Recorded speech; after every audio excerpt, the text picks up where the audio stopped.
ogeessa sammuun guddaa qabaa jireenyaa tolee waan addunyaatu uffatee qajeelfama kee bulee faayidaa biyyi lafaa sardii wal harkaa butuu dhufa buddeen alagaa didii si dhaggeeffatu ogeessa sammuun guddaa qabaa jireenyaa tolee waan addunyaatu uffatee qajeelfama kee bulee faayidaa biyyi lafaa sardii wal harkaa butuu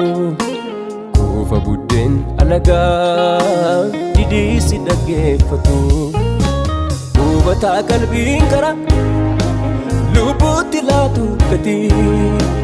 bor qalbiin miira bituu ta'uun kadhannaa kooti dacheef qorreen bulluguuni fedhii koon siif qimmeedha amala koo bilcheessi siif jiraachuun barbaada sinnaanneffadhu Yesuus koo garaa sin baru maal yoon argadhe jaalalaa kee jedhamu ittiin wal'aanu daandii kee dachaaf gaarasaa na gammachiisaa sirri kee garaa na cibsaa sinnaanneffadhu Yesuus koo garaa sin baru maal yoon argadhe jaalalaa kee jedhamu ittiin wal'aanu daandii kee dachaaf gaarasaa na gammachiisaa sirri kee garaa na cibsaa.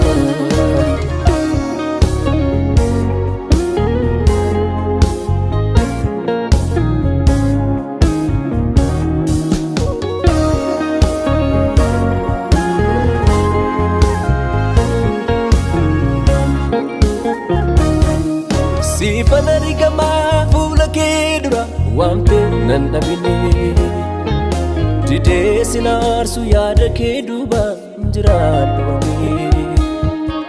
dhaabatee lafuu wanta duu jalaa hunduun godaana har'a jiraachuu fi booriin balleessanii siifan of ganaa guddeeftee baay'een si haale harka kee jireenyaa baree danoodhaa booddee deebi'ee kana yaala isaa gurguree daandii kun sitti himaana si dhiisee akkan salphanne haa ta'u inni kan abaarame guyyaan waamicha kee galee.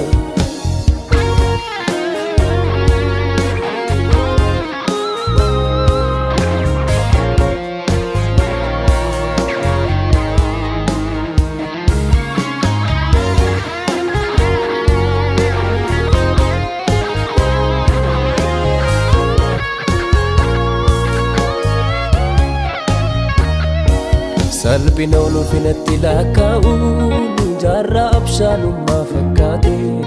dhoksaan jireenya baraa baraa qalbii namaa duraa dhokate bara hunduu jallinaan machaa'ee daandii du'aa gubbaa waloofu xaxadheen sitti kooluu galaa jaalladheeraa citee sitti hafuu salphina ulfinatti lakkaa'uun jaarraa abshaalummaa fakkaate dhoksaan jireenya baraa baraa qalbii namaa duraa dhokate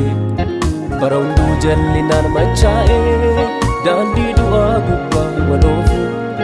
xaxadheen sitti kooluu galaa jaalladheeraa citee sitti hafuu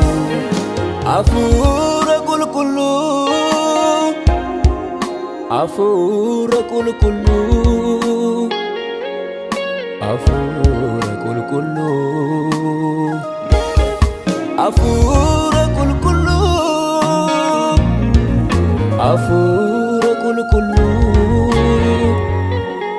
hafuura qulqulluu na gorsi yeroon irraa kaadhu siin alan miila koo waliin fuudhu yaadni kee adursu yaada koo daandii kee barsiisi faana koo na gorsi yeroon irraa kaadhu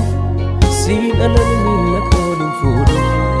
yaadni kee adursu yaada koo daandii kee barsiisi faana koo.